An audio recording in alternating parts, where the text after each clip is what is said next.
Hi, beautiful soul. Welcome to this space where your truth is never too real and your dreams are never too big. I'm Dr. Jasmine, and here we talk about the quiet feelings that women carry. Have you ever thought about how the society sometimes praises us for being too quiet, easygoing, and low maintenance? They might seem very flattering at first, but what if these compliments would make you small?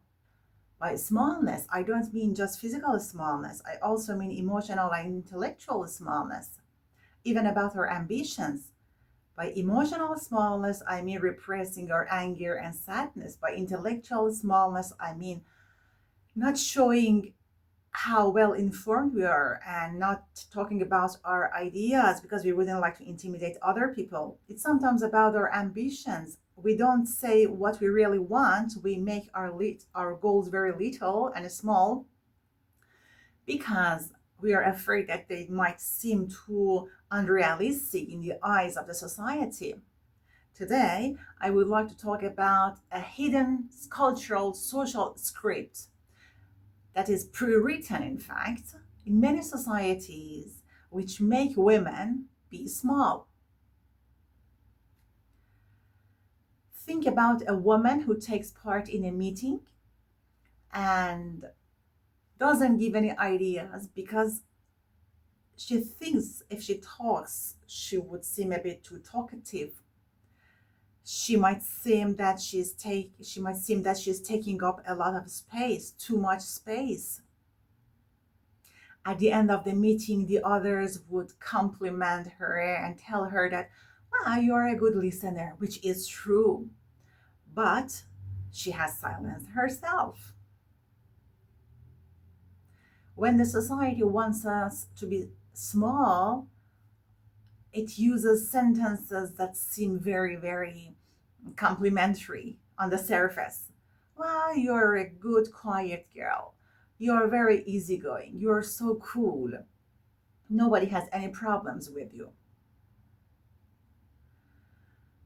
Um, when we want to break this pattern, we wouldn't like to be aggressive at all. We wouldn't like to say that the others are our enemies. No, we would like just to reconsider our behavior and thought and see, okay, I have different options in the society as a woman, but I'm not forced to choose the option that shows me I fit in this pattern that the society likes it more. There are the other options that are not aggressive at all, they're very peaceful. I have those options and I can live like that so that I feel more fully. I exist more fully, intellectually, emotionally, physically. And in that sense, we would like more complete women. Therefore, the world would be a better world. When women don't exist fully, the world doesn't exist fully. There is one part missing.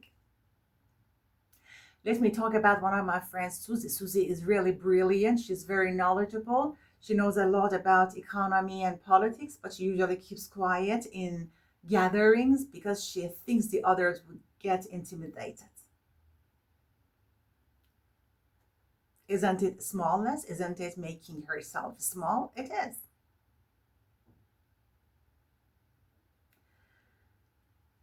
Um, I would like to emphasize once more that when we say give your idea, it doesn't mean suppress the other's ideas. So when we say be present fully, it means that we can do it without yelling at other people. When we mean speak about your idea and talk confidently, it doesn't mean showing arrogance.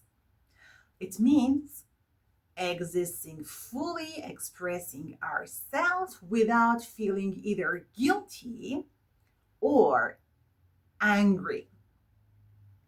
You know, when we repress our thoughts and feelings, repress, in fact, our being, the result would be what? The result would be anger, resentment, hatred.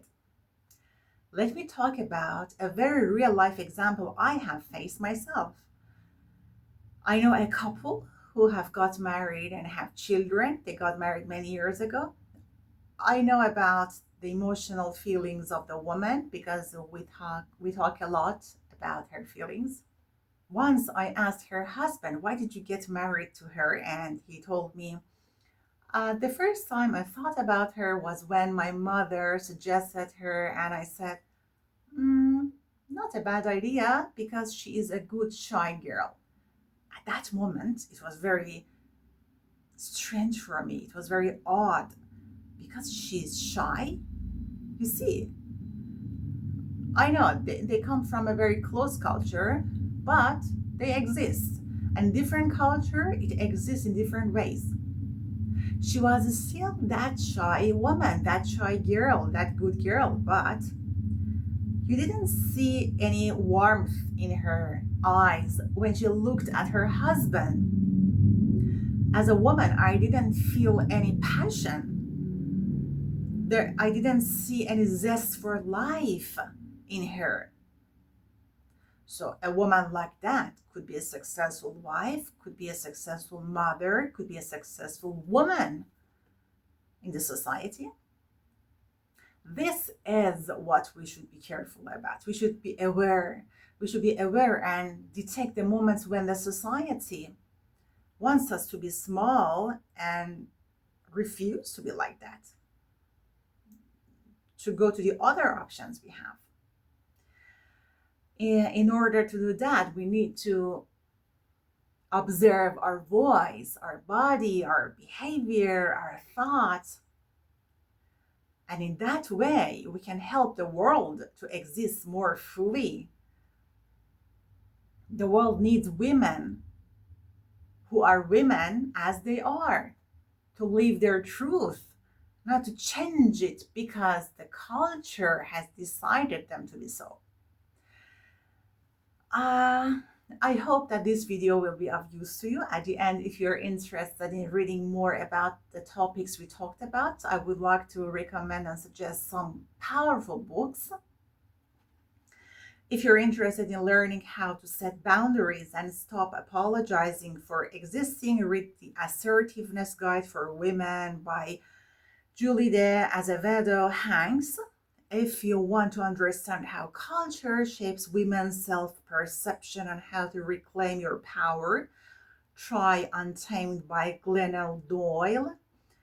If you would like practical rules for standing taller and building presence without aggression, check out 12 Rules for Life by Jordan Peterson, which I love and recommend a lot in many of my videos. And if you're curious about how women unconsciously shrink their voices at work and how to reverse it, I highly recommend The Confidence Code by Katie Kay and Claire Shipman. So pick one of these issues, one of these behaviors, one of the things we talked about, or one of the books that I suggested, and in the comments below, write down, please, which one you would like to start with. If you like the video, please like, share, and subscribe. Drop your questions, comments, and ideas below. I would like to hear from you. Have a good day. See you in the next video.